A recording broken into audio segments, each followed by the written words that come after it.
You're mine now. You belong to me. Today we're going to play a new fun game. Hello and welcome to the Twin Peaks podcast. My name is Dan.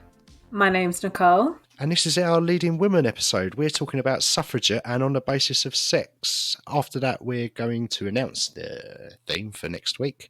And in the final section is Stitch Up, where you have to watch a terrible film. Well, it's pretty much become your section. That's why I refer to it as your section. Garbage Pail Kids. That's what you had to watch. Well, you chose to watch it, to be fair. I have a feeling you may have watched it. I saw Sarah do a post on it. I may have or may not have been present in the room when she put it on. There may or may not have been some flat pack furniture building going on while it was on. Aren't you both? But that's Stitch Up. That's ages away. Before we get to that part of the show, we have the first section, which we call Anything Goes, and we just talk about whatever we want. I wanted to, in the first part of the show, I wanted to address an error that was made in the last episode. I think we've got to just address it head on. You know, I don't want to skirt around it. It's in the last episode we said that a zucchini was a vegetable. Right. When it's is not. It a fruit? A zucchini is a fruit. Is it? Yes. Yes, it's a fruit. I googled it after. A zucchini. You're not thinking of a cucumber? I'm not. Well, unless Google's confusing cucumber and zucchinis, I don't know. It could be the case. But according to Google, it's a fruit. And there's just us jollying on going, a zucchini is a fruit. What about other fruits? No, we don't know what we're talking about. We're not an authority on fruit and veg, and we shouldn't even be going down that rabbit hole. It's so I thought it was important to just address it up top, you know, before we proceed any further. We apologise for that mistake. Yeah. We've never made any other mistakes. Apologies to any zucchinis out there. We don't want to be offensive to zucchinis. We want our zucchini audience to feel included and part of the discussion. And the courgettes, like, not just the zucchinis. And the courgettes, and not the tomatoes, though. The tomatoes can get fucked. They are banished from our little world. I just wanted to address that up top, and then it's done now. It's out of the way. We can move on with our lives, and we've learnt something. Something else happened. You sent me a care package about a week ago. Ah, yes. I woke up in the morning, and there was a package, and it was full of food. And there was cheese crisps and honey soy chicken crisps and my favourite sweet Tim Tams. And Red Rock Delis. And Red Rock Deli crisps, they're good. Sorry, chips. Sorry. Chips. We should have done some snacks on this episode. We should have. Actually, fun fact. So Movie Drone, a couple of weeks ago, on their podcast, they were talking about, I think it's like possibly Walker's crisps. The use by date is always on a Saturday. And I was like, I wonder if that's legit, like with every chip packet. And I went to the movies last night. Crisp, potato chip, whatever. Potato. That's what I'm saying. Potato. And I looked at the packet, and it was used by on a Saturday for Thins crisps. And I was like, maybe it's a worldwide thing. Maybe. Yeah. Oh, I'm going to look at all my crisps now. Bear with me. I'm going to look now. Let's do it now. Fuck it. The info that we do on the Twin Peaks pod. Thanks for filling the audio there. I might get away with not having to edit that bit.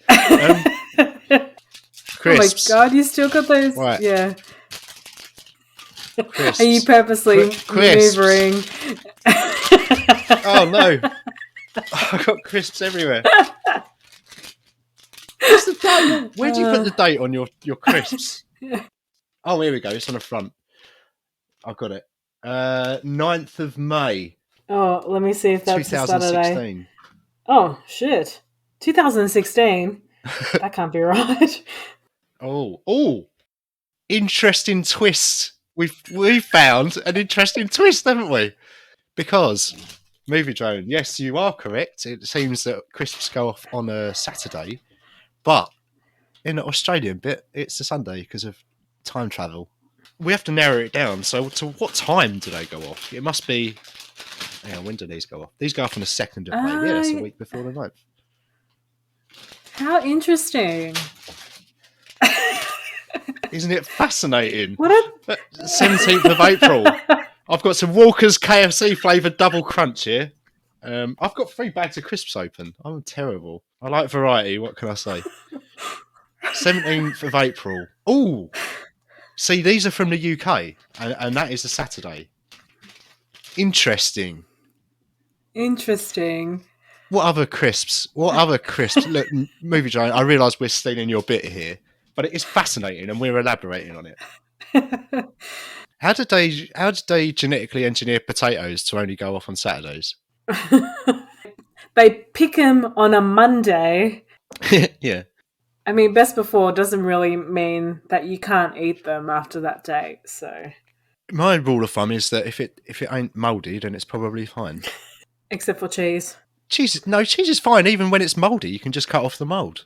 Yeah, exactly. It's the inner bits, all right. Slice off, or sometimes you have to shave it. To be fair, sometimes you have to shave the cheese. But yeah, I mean, any other foods that we want to discuss?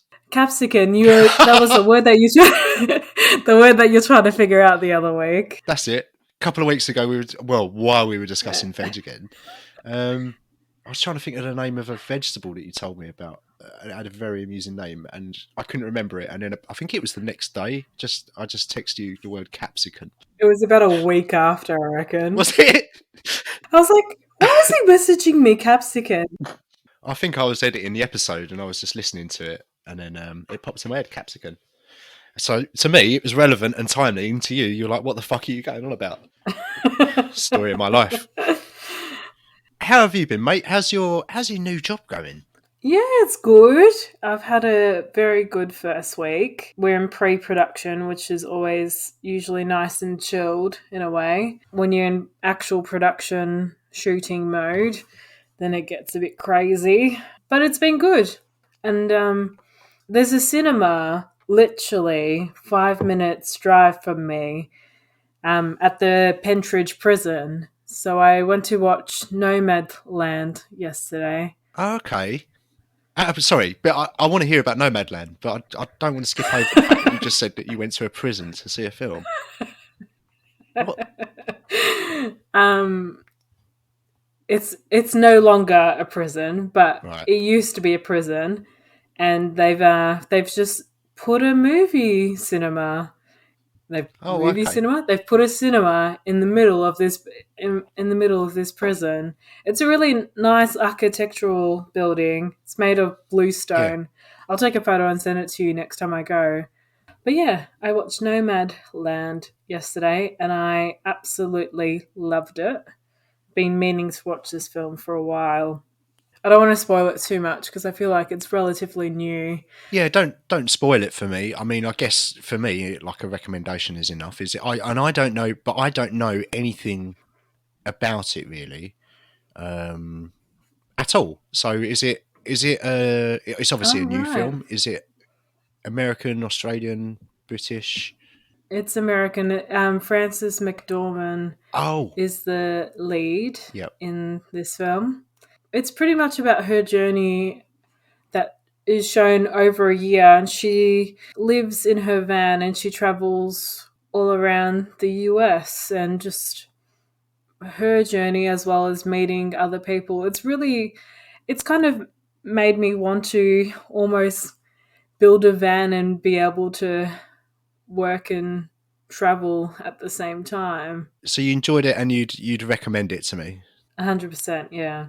I think it's going to come on Disney Plus in the UK in a couple months' time. So maybe that's an option for you to see it that way. I guess it's because, cinemas are not open for you guys. So well, still, I haven't been to a cinema in a year, and you've been to loads, and you've been to a prison as well. This prison cinema, I like the sound of that. When I come over there, I'd like to go to this prison cinema. I'll take you there for sure. And not too far is the drive-in cinema. Yeah. So I can take you there if there's a good film on. Yeah. fucking sweet. Always wanted to do one of them too. I wonder if they'll become more common in the UK, but we've got a couple, but they're quite expensive, and it's always like fucking Grease or Dirty Yeah, I Dancing know. or The Goonies, and I don't mind The Goonies. I think it's a bit overrated, to be honest with you, but they're always the same, and I just don't want to see them films. If you're going to show Critters 2, then I'm all there. Because at the Pentridge prison, they do have an outdoor cinema, but they've just been showing old school films. And like, if they had Nomadland outdoor cinema, I would pay the extra couple of dollars to, there's a food stand that you can get some cocktails. I would totally pay for that to watch a new movie. But, I think Moonlight Cinema does relatively new films and and then obviously a fair few classics as well. Oh, that's great. I mean, where I am, we have kind of one cinema, and it's a famous chain, and it's kind of, they're all the same. Going to London, obviously, there's a lot more interesting cinemas to go to, but driving's still a very, very rare. And I don't have a car, so that could be a problem. I'll get a skateboard or something. Do they do skateboard drive-ins? Rock up on your bike. Yeah, rock up on your bike. Or what if you're a transformer? Are they going to tell the transformer to go into the store, or are they going to serve it? Or are they going to say, or are they going to insist that it changes into a vehicle? If you're a transformer, you could just fucking walk over the fence and... If you're a transformer, just take the fucking nuggets. Yeah. No one's going to stop you. Who's going to stop you? What's Boris going to do? Introduce some fucking legislation in 3 months? Films. Have you got anything else you want to talk about before we move on to some films? Let's talk about TV shows and films, I reckon. Did you watch Greenland yet? I did. Yeah, we can discuss this. What did you think of it? Did you watch it with your mate, or did you watch it on your own? Yeah, I watched it with my mate a couple of weekends ago. Yeah, it was good. For a Gerard Butler film, I was quite satisfied with it, because I know I feel like the Olympus ones, I haven't been quite a fan of them, so I just haven't bothered. But yeah, this film was quite good action wise, and the storyline and everything. Yeah, it was good. Yeah, you're right. I enjoy Olympus Has Fallen and Angel Has Fallen. London Has Fallen is utter dog shit. But I don't mind them, but they are silly action films, and I was expecting this to be a bit of a silly disaster movie, a bit like Geostorm, Day After Tomorrow, that sort of thing. I'm not a huge fan of those sorts of films, so I was reluctant to put it on. But I'm glad that I did, because it was much more dramatic than I was expecting. It was more about the family, and I liked that. I thought that was much more enjoyable than just some explosions happening, or pieces of California falling into the sea. I thought it was a lot more interesting and engaging. But it did, having said that, it did have little pieces where I was really impressed by the scale. Like the part, I'm not going to spoil it, but there's a certain part at an airport. Oh, yeah. And I thought, shit the bed, how many extras have you got in this scene? It was a big scene. Well, I've got loads of films here that I have watched over the last few weeks. I'm up to 60 odd now, I think, on my total for the year. Let's burn through a couple of them. Lords of Salem, Rob Zombie film. Better than I expected. Not a huge fan of Rob Zombie stuff usually, but I thought it was pretty good. I have decided that I need to embark on a Scott Adkins education, because there's loads of his stuff that I haven't seen. So I watched a film of his called Close Range, but it's not very good. Oh, I was going to say never heard of it.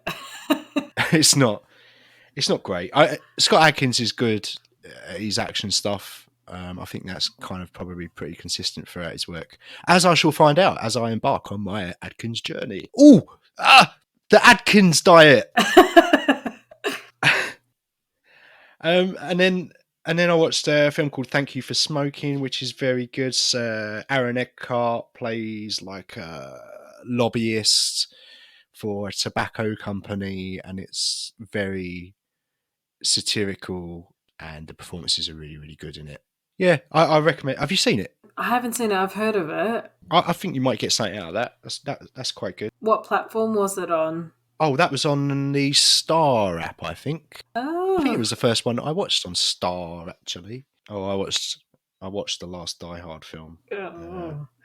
which I'd never seen before, A Good Day to Die Hard, but that was on the Star app. Worth it or not really? Nah, rubbish. I watched Stanford Prison Experiment. That was interesting. And then after that, I watched The Experiment, and both are kind of based on a documentary that came out, I think, in 2000, certainly early 2000s, possibly a German documentary about the Stanford Prison Experiment. Step Brothers, managed to get some Will Ferrell in my eyeballs. Near Dark, enjoyed that one. That's an old film about vampires from the 80s, which I've never seen. It's just one that's passed me by for some reason, and it's one of Sarah's favourites, and she introduced me to it, and that was really good. So that was an evening well spent. And then after that, we watched a new film called Possessor, which was very, very strange indeed. But good or not good? It's good, but I can't say I can really recommend it, because I did get to the end of the film and I was kind of like, but why? Okay. It was pretty good. I think I gave it a 3.5 on Letterboxd. That's not too bad. It's possible that there's some stuff in it that I missed and I need to watch it again, because it is quite simple in terms of the themes of the film, but it's a very sci-fi type story, and some of the issues I had was just like, well, what's happening in this bit? And I had to think too much about how and why things happened the way that they did, rather than just absorbing it as a thing. Fair enough. What have you been watching, mate? You mentioned TV shows. Yes, I watched a TV show called Why Women Kill, which is on SBS On Demand here. And it's an anthology. These 3 different couples that have lived in this house over 3 different decades. So like a 1950s couple, an 80s couple, and then a present day. And just seeing how their lives are different, like gender issues within those years as well. And just a few situations with their partners, what they would want to do to them based on certain things that are happening in their lives.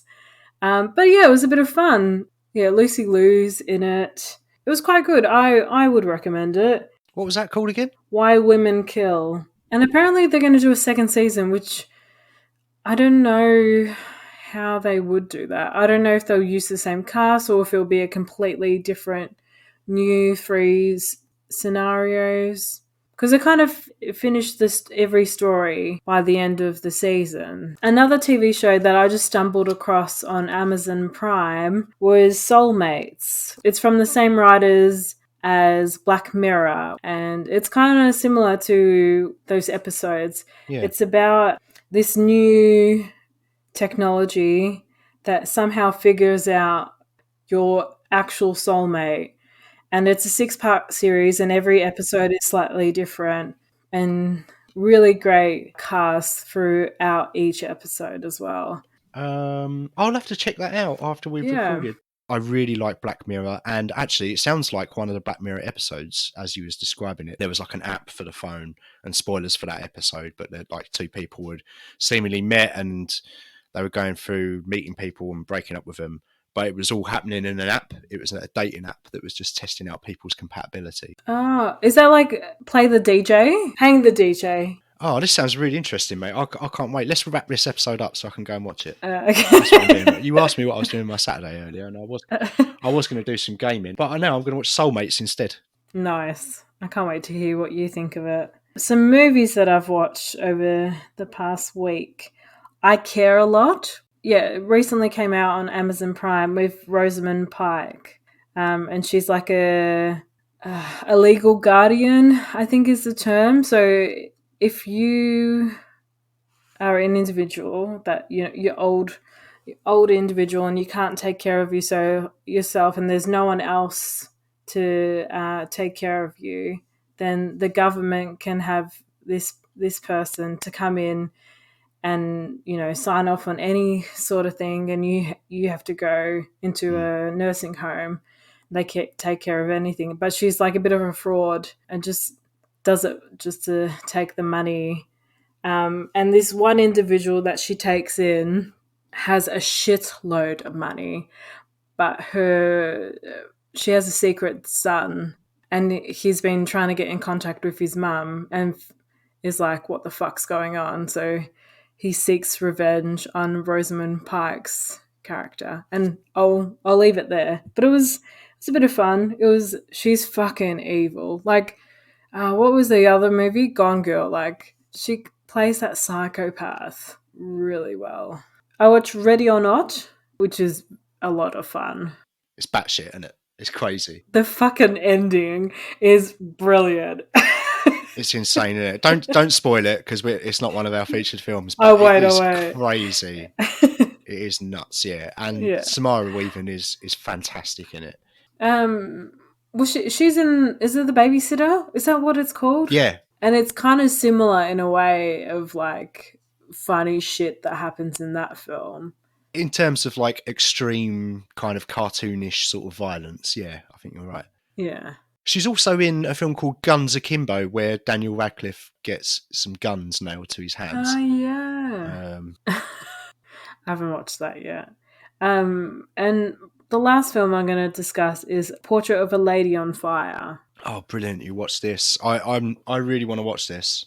Oh my god. So good. The director, Celine Sciamma, I clearly said that wrong, but she's fantastic. My Life as a Zucchini, she wrote that film, and I watched Tomboy last year, and I quite liked that film. So she's only done a couple films. I think a total of 6 or 7 films, including shorts, director-wise.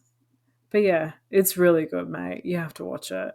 It's one that's been on my radar for quite a while, and I need to get it watched. But where is it available? And too many films. That's about it. Alrighty, let's move on to section 2 then, where we discuss our main films for the topic. The topic this week is Leading Women, as we've discussed, and we'll be chatting about Suffragette and On the Basis of Sex. But before we get onto that part, because you chose the topic, you've been tasked with a little topic intro, which you've done. Well, I hope you've done it anyway, otherwise we're going to be sitting in silence for about 20 minutes. I decided to do a little quiz, which is a total of 5 questions. Okay. Question number 1. Julia Gillard became Australia's Prime Minister in 2010. Which of the countries has not had a female Prime Minister?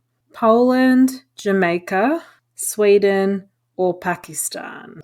I've got no idea, so I'm going to guess, and I'm going to say Poland. Incorrect. It was Sweden. Okay. What are you playing at, Sweden? But Sweden has had the highest proportion of women in parliament. All right, next question. Suffragettes is about the UK women fighting for their rights to vote. List which countries were allowed to vote first. So have you got a pen? Yep. All right. France, Russia, India, New Zealand, and Brazil. So, in 1893, New Zealand Yes. introduced the vote. Oh, that's cheeky. In 1917, it was Russia. In 1932, it was Brazil. In 1944, it was France. In 1949, it was India. To be fair, I did watch the same film as you. Fair enough. But yeah, New Zealand got the vote before the UK. The UK, when was that? 1970? It was 1918, wasn't it? 18. Yeah, it was very heavily caveated as well, I think, at the early stages. Question number 3. In 2019 was the year of the highest percentage for a woman/women being a protagonist on the big screen. What was that percentage? 38, 40, 43, or 45? 2019? Yep. Listen, I'm gonna answer cynically here and hope that I am wrong, but I'm gonna say 38%, the lowest one that you said. It was 40%. Well, I was only 2% out. It's not that much different. Okay, incorrect. These are quite difficult, mate. Are you getting me back for the last time because you didn't get the stitch-up advantage? Yeah, exactly. I should have said, if you don't get all 5 correct, then I don't have to watch the stitch-up. You could have done, but you didn't. So I didn't. All right, next question. Which producer went to court to defend her case that the film rating on the film she produced to be changed from an R-rated film to a PG-rated film? Was it Reese Witherspoon? Was it Tina Fey, Kate Blanchett, or Rebel Wilson? Am I allowed to know the name of the film? That will spoil it. R rating to PG. And what were the options again? Reese Witherspoon, Tina Fey, Kate Blanchett, and Rebel Wilson. I thought this was relatively easy, to be fair. It's easy if you know it. Yeah. My gut feeling is Reese Witherspoon. Incorrect. Ah, It's Rebel Wilson. She studied law. She's got a law degree. all right. It was for The Hustle. She compared it to Anchorman, which I think in The Hustle, there was only 5 inappropriate words towards, I think, male anatomy, where on Anchorman, there was like over 20 and even more. And it was so funny. If you should watch Graham Norton's interview about it. It's quite hilarious. With Rebel Wilson. What she had to say in court. Yeah. Okay, I'll check that out, mate. Another one. Stop giving me stuff to watch. I'm sorry.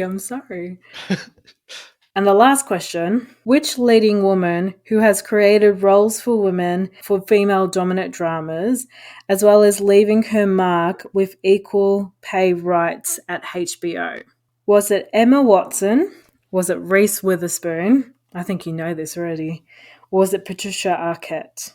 I think you just gave me a little clue. Had you not given me that clue, I may have said Patricia Arquette, but I think I'm going to go for Reese Witherspoon. Correct.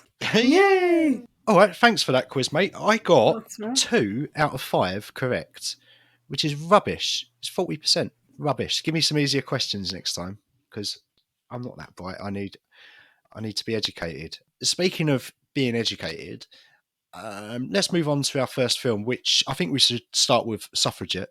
For a couple of reasons. The first reason is that it's the first film that takes place chronologically out of the 2 films we watched. Yeah. And the other reason is that last time when we did our picks, you picked this and I completely made an idiot of myself and mispronounced it.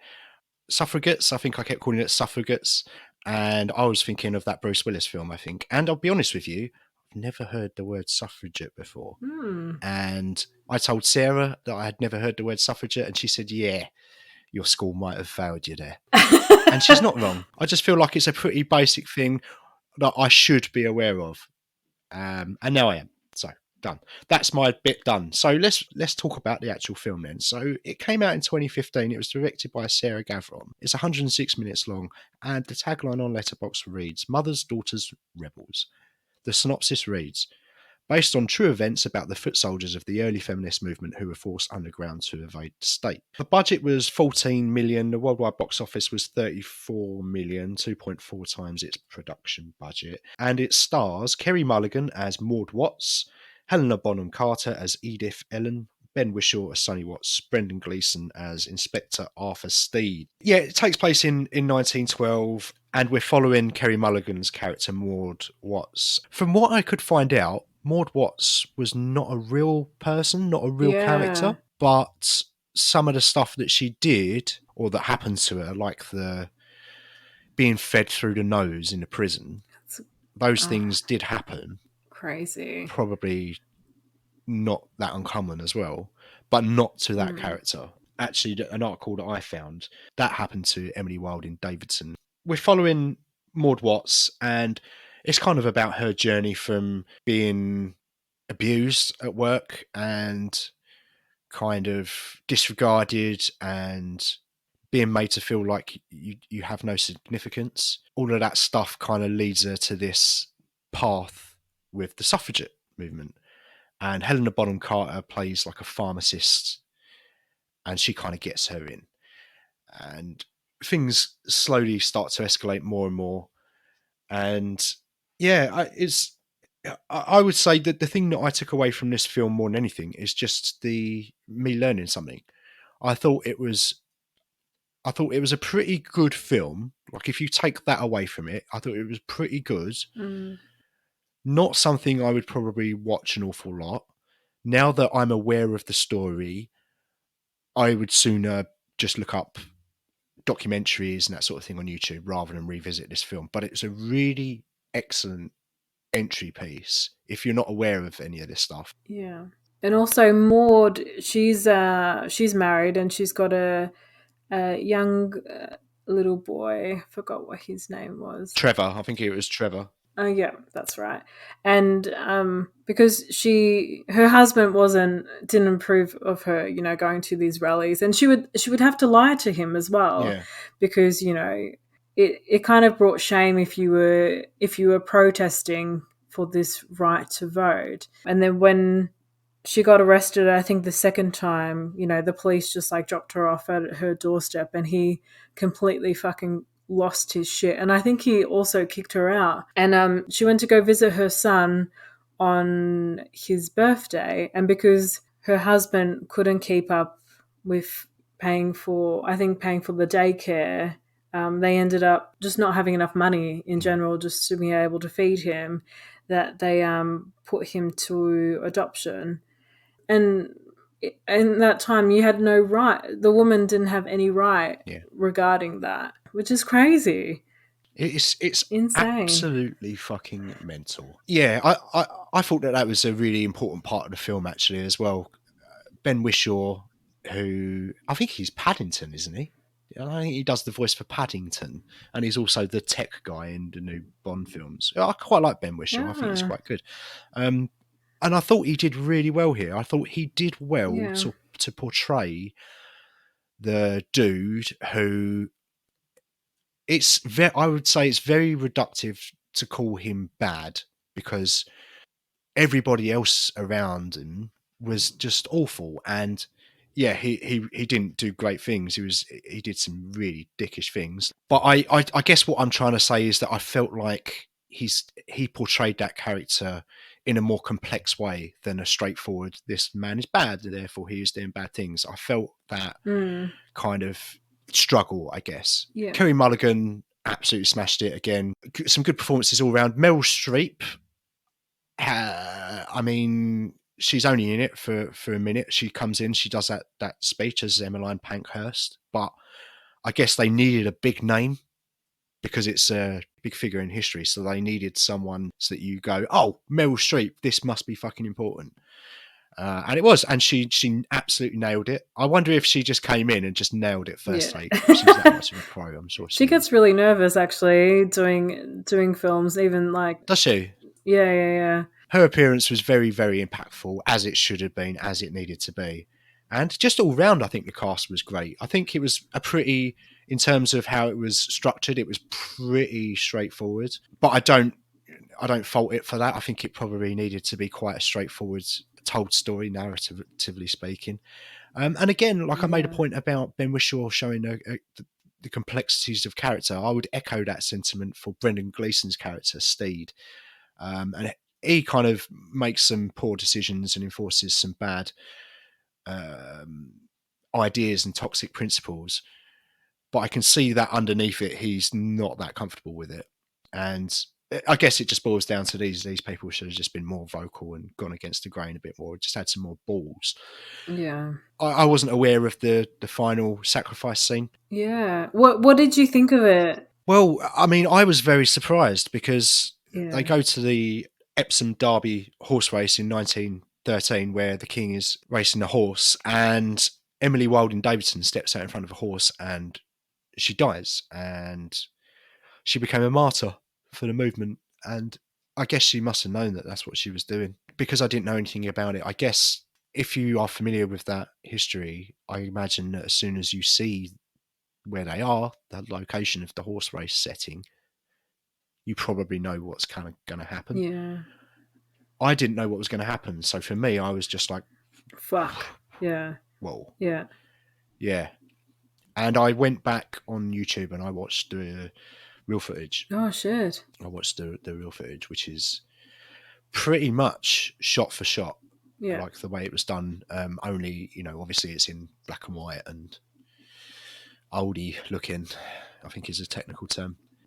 What did you think? What are you going to give it? Yeah, just to echo what I said before, really liked it. Very good entry piece for me personally to explore more about what happened during that time. Complex characters, narratively speaking, pretty straightforward. I'm going to give it an 8 out of 10 because of the content, and it was fascinating. Fascinating and disturbing. Mate, it's an 8. What are you going to give it, mate? I'm also going to give it an 8 out of 10. This is my second time watching this film, and it's still an incredible film in my eyes. And I'm glad that you chose this film, to be fair.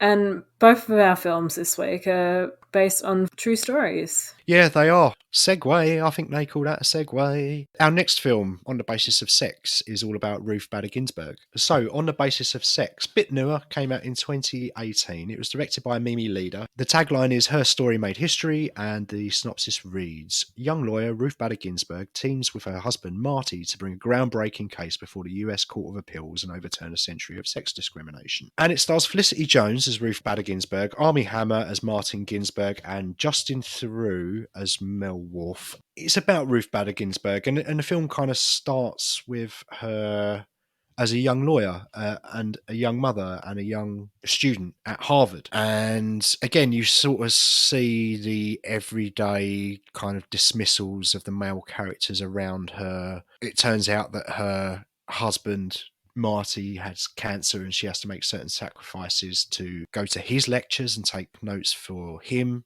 and raise a family. I think I heard somewhere that she goes to bed at 4 a.m. Yeah, she literally she used to have like 2 hours sleep and then start her day again.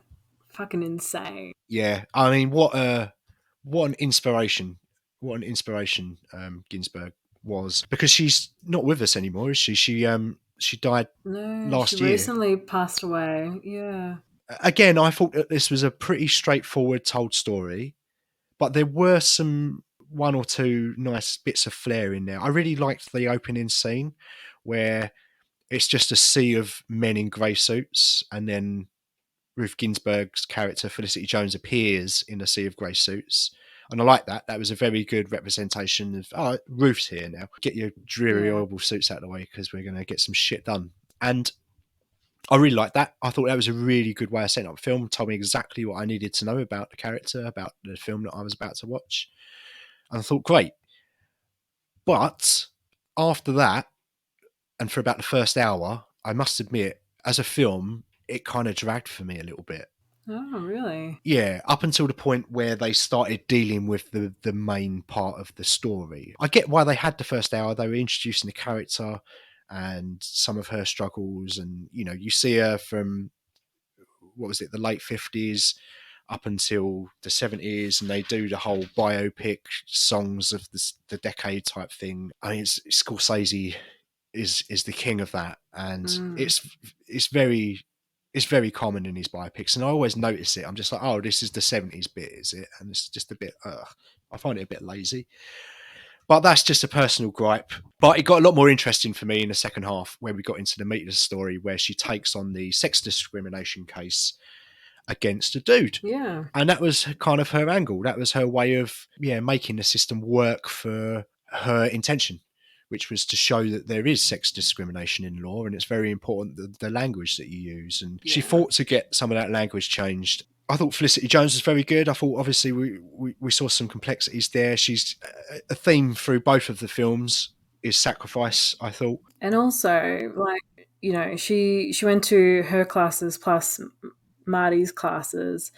And because Marty was a year or two ahead and he got into a law firm in New York, and she wanted to get an easy transfer from Harvard to Columbia, and the board were just assholes, and they're like, no, that's not possible, purely because she was a female.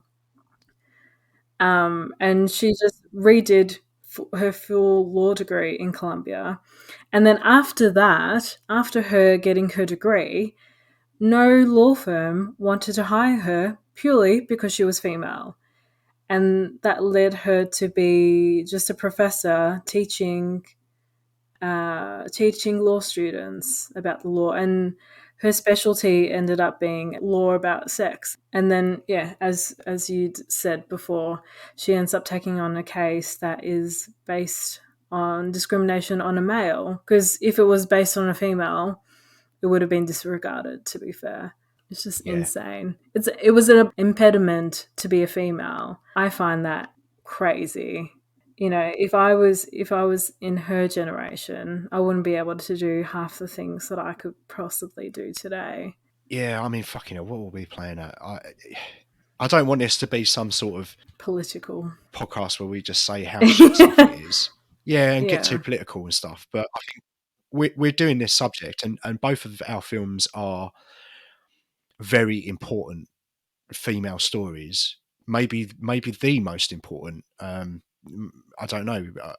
There's, I dare say, a shitload of other stories that I'm not aware of that I need to go and familiarize myself with. But I feel like in this episode we had to touch on some of those issues. And I mean, it goes without saying, but it's just fucking nuts, isn't it? It's just crazy.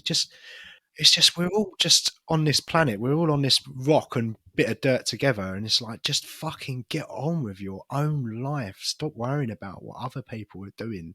Everyone's just trying to get through it as best they can. Let's just try and enjoy it as much as possible. So why would you, A, bring pain and misery and suffering to other people, and B, not also realise that in doing that, you're going to bring more pain and misery and suffering to yourself. You're just making everything more shit for everybody. It's crazy. It just doesn't make any sense, does it? No. Oh. Anyway, back to the movie. Back to the movie. Interesting movies, mate. Interesting movies. I think I've described my favourite scene at the start.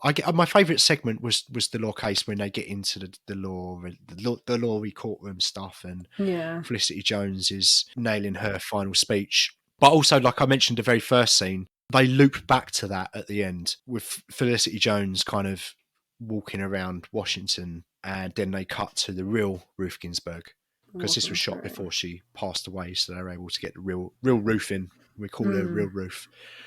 RBG. Yeah, and she was wearing the blue suit, and I thought that was a nice touch. Yeah, RBG. Yeah, did you watch that documentary on Netflix? I did. She's fucking awesome.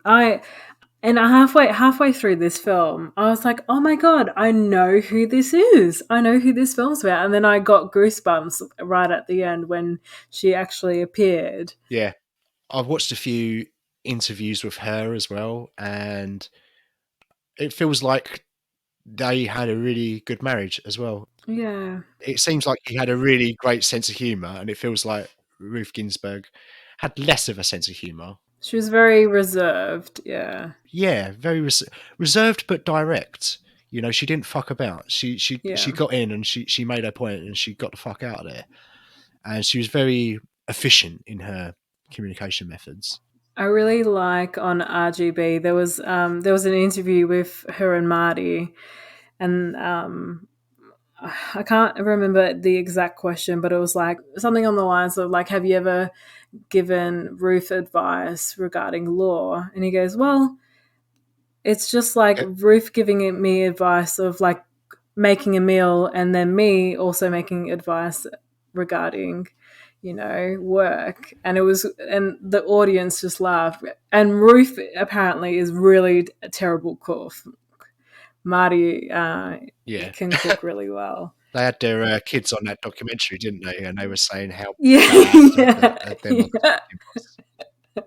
because she was probably too freaking busy, you know, working hard and studying. Yeah. She had shit to get on with. She had fucking a world to shape and legislation to change, and she did that. It's fucking great. It's great. Very inspiring. Yeah. One thing I'll finish off with, just I guess like with the court case, so they had, I think, did they have half an hour to plead their case? Both both sides got to plead their case. So Marty spoke for like about 15 minutes, and then it was Ruth's turn. And the judges were being, I guess, quite forward with her, but also in a way being quite rude. And it really pissed me off being a female. But she nailed it in the end. She did. Because apparently in the law, is that the right term? That there's no word, woman is not in, what would you call the term? Oh, I know what you mean. The Yeah. the American bit of paper that they all love. Yeah. That's the sort of shit you get on the Twin Peaks podcast. That you get an education. Yeah, I know what you're referring to. The thing. Yeah. God, we're awful. The rules. The rules. The law. The law paper. The law paper. The word woman is not written. And Ruth said, but neither is freedom. And that's how she finished off. Such a well-made point. Yeah. Something I didn't care for, it was sort of an afterthought really, because I don't think it was real. And I when I found out it wasn't real, it kind of lessened the impact of it for me. So they show Ruth as being quite nervous and like knocking things off of the table when she's being asked to give a speech. And oh, by the way, going back to the start of the film, when she first goes to Harvard, the dean stands up and goes, now all of you women are going to stand up and each in turn tell me and explain to me why you have a place in Harvard over a man. This spot could have been taken by a man. Please explain yourself. And I was like, fuck off, mate.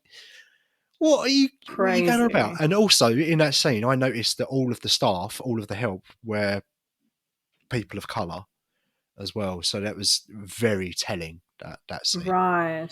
And yeah, awful. I went off on a bit of a tangent with that one, and I've forgotten what I was actually going to talk about. Were you saying that scene wasn't real? That scene was real. I've heard Ruth Ginsburg describe that particular scene as she had to literally explain why she had that spot over a man. That's real. But what I don't think is real is the way that the film tried to show her being a nervous human, like knocking cutlery off the table, or when she made the speech at the end, like the mic there was some feedback on the mic and it looked like she was nervous and struggling. I'm pretty sure that I read that wasn't real, and I just didn't endear me to the character anymore. I would have been much happier with a straight telling, or or even change things if you like, but I just don't think that was necessary. It would have been as enjoyable, if not more so, to just have her go in there and fucking nail it and be confident as fuck. But what do I know about storytelling? Again, I think the one scene at the end that I didn't particularly like her and Marty having that intimate, yes, we did it. Like I was just like, oh, it's a bit corny, like her to kiss her husband like that.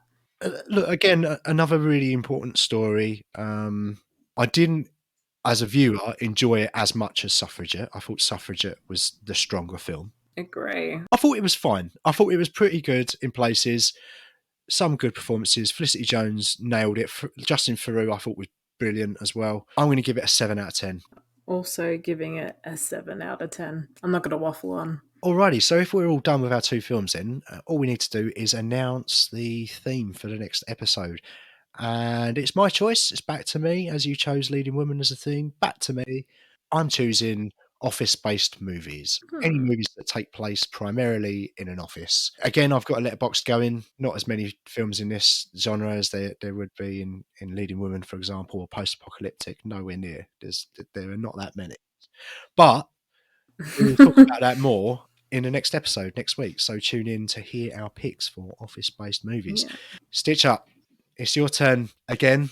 Garbage Pail Kids was the film that you chose for me, but you opted to watch it. You did this by choice. You did this on purpose. What were you thinking? Well, I'll tell you what I was thinking. I'd watched what was it? Crossroads. Yeah, I watched that when I was a teenager, and I thought it was all right back in the day. I mean, I probably watch it now, and I was like, "Oh, this is a load of rubbish."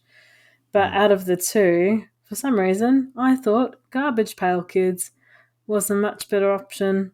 But yes, Garbage Pail Kids came out in 1987. The tagline is, "It doesn't get any grosser than this." And the synopsis is, 7 disgusting kids, but nevertheless of interesting personalities, are being made of a green mud coming out of a garbage can. Once alive, the master gives them rules to obey, although they think that life is funnier without following stupid regulations like no television or no candy. Naturally, this will cause some conflicts. Naturally. And apparently, did you watch this film as well, Dan? How did you know? So it was a well-planned stitch-up, I think, because you got to watch it at the same time as I. Yeah, I watched it on a Saturday because you see, Sarah owns this. Sarah paid money for this film. She bought it on purpose. She went to a website and everything, and then she hovered over the order now button. She clicked it, and then it got delivered to her house. All intentional. So one Saturday afternoon we sat down to watch Garbage Pail Kids, and we built some flat pack furniture, which went horribly, but I won't go into that. So I had a doubly bad afternoon with watching Garbage Pail Kids and flat pack furniture. I don't know which one I preferred, mate, but maybe you can tell me your thoughts on it and see if I can get some sort of therapy or something. I don't know. Might be a cathartic experience. But yeah, this film was very bizarre. So it's about this young boy named Dodger, and he gets picked on by Juice and a couple of his mates, and he has a crush on one of the girls named Tangerine. The first scene is of him getting bullied by Juice and his mates, and he gets thrown in some water, and he smells horrible. And then he goes to Captain Manzini, who owns this kind of like a charity. Is it a charity shop? Yeah, like a thrift shop, isn't it? And antiques. He's got antiques. And there's one particular bin that he has been told not to open. And oh, that's right. I think Juice comes into the shop and causes some havoc, and it tips over, and then all of a sudden this green slime comes out, and then these 7 characters come out, and they've got their own little quirks, and one's a alligator, Allie the alligator. One's called Windy.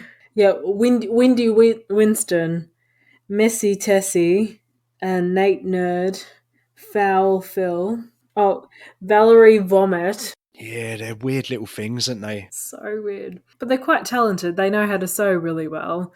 And Tangerine, she wants to get into fashion, and she sees this awesome jacket that he's got on him, and he's like, "Oh yeah, I made it," but really the Garbage Pail Kids made it. And then the other thing is the Garbage Pail Kids, they want to see where their friends have gone, and there's some ugly prison. It was really weird. There was like a hairy guy and a funny clown, and it was really, really random. Yeah, it was quite bizarre, mate. The alligator had a toe fetish for some reason, and there was He the likes snotty toes, kid. yeah. And one of the characters just wing itself constantly. Yeah, I mean, if nothing else, I would say it was memorable visually. I mean, I'm never going to forget it. I'm sure there's going to be many a night that I'm waking up in the dead of night where I'm just thinking about Garbage Pail Kids. Turn my light on, expecting a Garbage Pail Kid to appear at the end of my bed or something. But I've got a feeling that they're going to be images that I'm never going to be able to shake. To be honest, it was quite disturbing in places. Yeah. The end of it. So yeah, they got out, and then they decide to go to the fashion show and ruin it for Tangerine. And then Manzini wants to put them back in the garbage pail, so then they'll be safer there. And he's trying to do this magic trick, and they just go out the door and into a car, and they ride off. And it ends like that. To be fair, out of the last few stitch-ups that I've watched, this wasn't as bad. It's almost on par on Mac and Me. I think Yeah. maybe because they're both based in the 80s. I'm going to give this a 2 out of 10. 2. It's not terrible. That's, I mean, it yes. was pretty bad, but I wouldn't say I would watch it again. Awesome. Okay, you watched it. So that's 4 and a bounce for you so far, and that is our record. I've done 4 and a bounce before. You've done 4 and a bounce Is before. it? Yeah, it's a tie record. And now we've got to find out who lost the next poll. If you lose, that's 5 on the bounce, mate. That is an all-time record. Let's hope I don't lose this one. Let's hope. No, let's not hope that. I don't want to watch the Stitch Up film. I do not want to watch Pinocchio's Revenge because that's what you chose for me. And I chose Atlantic Rim number 2 for you. You put this poll on your I did. Instagram, Yeah. and I guess I want to know what the results are. Really? It was a total of 12 votes. I forgot to vote until like literally last minute. So I could have been one of the votes that made it a tie. Oh, okay. I think you should just watch Pinocchio Revenge. Do you? Yeah. Who's gonna flip something? You finding a DVD in your collection? Yeah. Or Blu-ray, I should say. Sorry. Yeah. All right. We're going to flip The Matrix Revolutions. I'll choose. Oh God, I hope I get this right. I'm gonna choose Picture Side. Picture Side. Is that heads? Yeah, we'll call that heads. Yeah. Laser Side, we'll call that Laser Side, is tails. Picture for me to watch Pinocchio's Revenge, and lasers for you to watch Atlantic Rim number 2. Here we go. Toss in.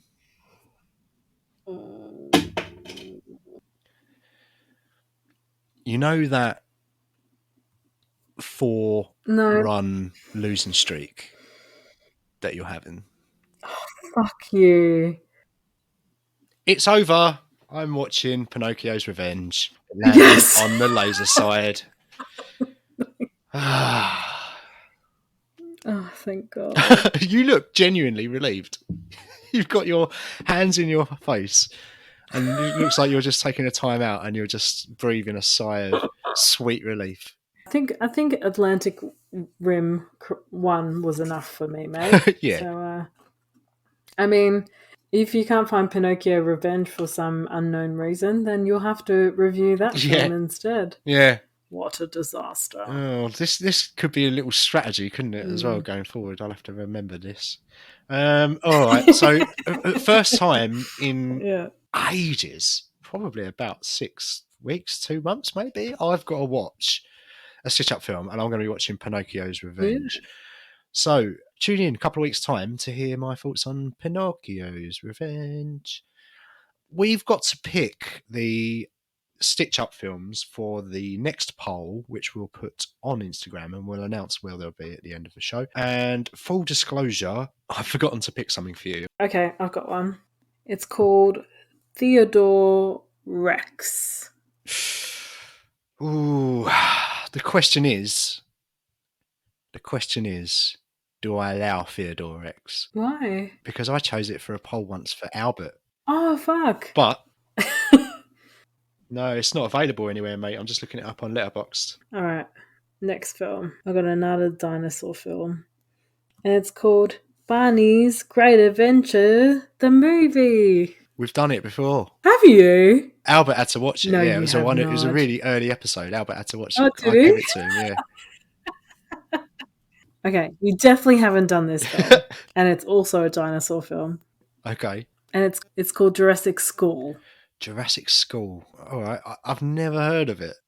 I'm going to give a film to you what is called Troll 2. I don't know much about this film, but I do know that it's horrific and it's meant to be one of the worst, but also funniest films ever made.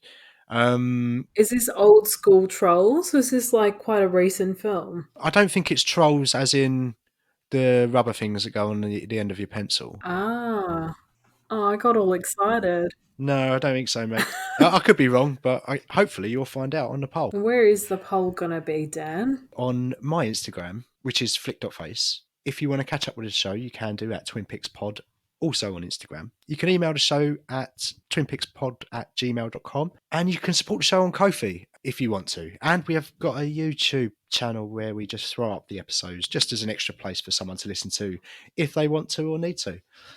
And that's about it, mate. Do you want to do some social stuff? Sure, you can find me on Instagram at Chikanika or at Nika Creative.